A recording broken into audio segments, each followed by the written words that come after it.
네, 이렇게 검찰이 언론을 통해 피의 사실을 공표했다는 논란이 계속되고 있는데요.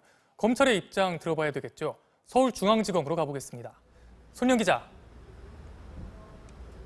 네. 네, 동양대 총장 직인이 정 교수의 PC에서 발견됐다는 보도가 나왔는데 보도가 사실이라면 이 정보가 새어나올 곳은 사실상 검찰밖에 없는 것 아니냐 이런 거잖아요. 검찰 입장은 어떻습니까? 일단 관련 정보가 검찰에서 흘러나간 건 절대 아니라는 게 검찰 측의 입장입니다. 이번 건뿐 아니라 해당 언론사에서 관련 내용을 확인해 준 적도 없고 보도 내용을 수사 상황과 다른 부분이 많다는 건데요.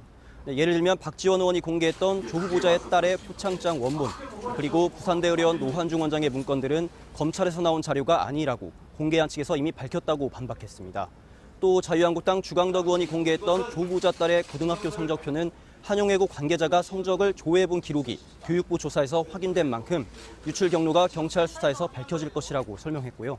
또 언론과 정치권에서 나오는 내용 중에는 아예 검찰이 모르는 것도 있다고 해명했습니다. 네, 검찰은 지금 주말도 없이 고강도 수사를 이어가고 있는데요. 오늘 수사 진행 상황을 좀 설명을 해주시죠. 네, 검찰은 오늘 조국 후보자 가족의 사모펀드 관계자들을 집중적으로 조사했습니다. 조국 후보자가 가족들이 14억 원을 투자한 사모펀드의 운용사가 바로 코링크인데요. 코링크 전 대표 김모 씨와 펀드 매니저 임모 씨, 코링크의 최대 주주였던 김모 씨 등 관계자들이 오늘 검찰에 출석해 조사를 받았습니다. 검찰은 이들의 투자가 적법한 절차를 거쳐 이루어졌는지, 또 투자를 받은 업체들이 관급 공사를 수주하는 과정에 문제는 없었는지 등을 확인하고 있는데요. 특히 검찰의 강제 수사 착수 직전 해외로 출국해 도피 의혹을 받아온 자동차 부품업체 익성의 이모 부사장도 오늘 검찰에 출석해서 코링크에 40억 원을 투자한 경위 등을 진술한 것으로 전해졌습니다.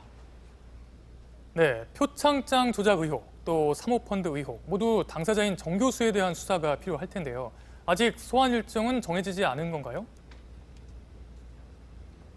네, 일단 정 교수가 오늘 검찰에 출석하진 않았습니다.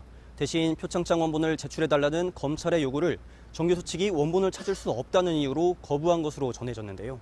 검찰은 정 교수가 다른 의혹들과도 연루돼 있다고 보고 있어서 소환 조사 자체는 불가피한 상황입니다. 특히 검찰의 주장대로 표창장이 위조돼 있는지, 또 부산대 의전원 지원에 어떻게 활용됐는지를 파악하기 위해서는 정 교수에 대한 직접 조사가 반드시 필요하기 때문입니다.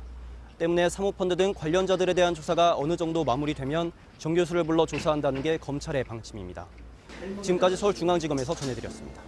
있습니다.